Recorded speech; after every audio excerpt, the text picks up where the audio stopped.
Hello, ಈಗ ಒಂದ್ ಆನೆ ಈಜಾಡಕ್ ಕೆರೆ ಒಳಗ್ ಹೋಗುತ್ತೆ, ಆಚೆ ಹೆಂಗ್ ಬರುತ್ತೆ? ಹೆಂಗ್ ಬರುತ್ತೆ? ಹೆಂಗ್ ಹೋಗಿರುತ್ತೋ ಹಂಗೆ ವಾಪಸ್ ಬರುತ್ತೆ. ಇಲ್ಲ ಲೇ, ಮತ್ತೆ ಯಾವ ಆಗ್ಬಿಟ್ಟು ಆಚೆ ಬರುತ್ತಲೇ?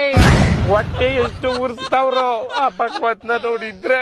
ಒಬ್ಬ ಹುಡುಗ ಪ್ರತಿ ವರ್ಷ ಅವ್ನ್ ಬರ್ತಡೆಗೆ ಉಂಡಿಗೆ ₹1 ಆಗ್ತಿದ್ನಂತೆ.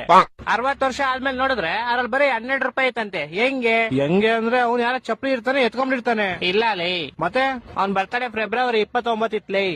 ನನ್ನ ಮಕ್ಕಳು ಒಂದೊಂದಲ್ಲ. ಓಕೆ, ಲಾಸ್ಟ್ ಅಂಡ್ ಫೈನಲ್ ಕೇಳ್ಕೊಂಬಿಡು. ಹೇಳು. ಒಬ್ಬ ಹುಡುಗಂಗೆ ಹೆವಿ ಶುಗರ್ ಇರುತ್ತೆ. ಡಾಕ್ಟರ್ ಅವ್ನ್ಗೆ ಸ್ವೀಟ್ ಬಿಟ್ಬಿಡು ಅಂತ ಹೇಳ್ತಾರೆ. ಅವನು ಲೈಫ್ ಪೂರ್ತಿ ಸ್ವೀಟ್ ತಿನ್ನಲ್ಲ. ಯಾಕೆ ಹೇಳು? ಇದಕ್ಕೂ ಯಾವ್ದೋ ಉಲ್ಟಾ ಸೀದಾ ಆನ್ಸರ್ ಇರುತ್ತೆ ಪಕ್ಕ. ಯಾಕಂದ್ರೆ ಅವ್ನ್ಗೆ ನಾನ್ ಹೇಳ್ತೀನಿ ಕೇಳು. ಯಾಕಂದ್ರೆ ಆವಾಗ್ಲೇ ಹೇಳದ್ನಲ್ಲ, ಅವ್ನಿಗೆ ಶುಗರ್ ಇರುತ್ತೆ, ಡಾಕ್ಟರ್ ಇರ್ತಾರೆ, ಅದಕ್ಕೆ. ಹೊಟ್ಟೆ ಎಷ್ಟು ಉರ್ಸ್ತಾವ್ರೋ ಆ ಭಗವತ್ನ ನೋಡಿದ್ರೆ. ಸರು ನಾಶ ಮಾಡ್ಬೇಕು.